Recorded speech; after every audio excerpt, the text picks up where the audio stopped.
je connais la réponse parce que j'ai lu le dossier de presse. Ah. Mais j'ai cru comprendre que cette idée de départ Ouais. d'un livre offert par un papa à son enfant, et qui en fait s'avère ne pas être un livre, c'est une histoire que vous connaissez. Tout à fait, ouais. C'est une histoire vraie.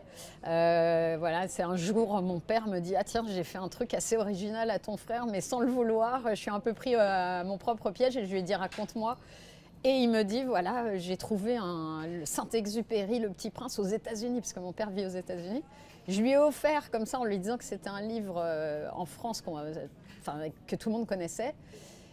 Et il me dit: mais sauf que quand il l'a ouvert, il n'y avait rien dedans. Il dit: j'ai pas vu. Ça ne m'étonne pas de mon père qui est artiste peintre et très tête en l'air. Donc je lui dis: bah, ça m'étonne pas de toi, papa.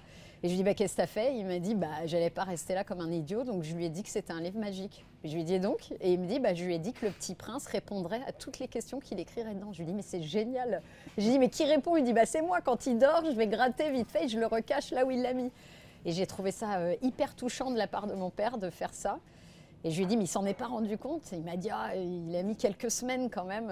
Et donc il avait écrit plein de petites questions. Et j'ai récupéré ce livre et je lui ai dit: tu sais quoi, j'en ferai un film, c'est génial.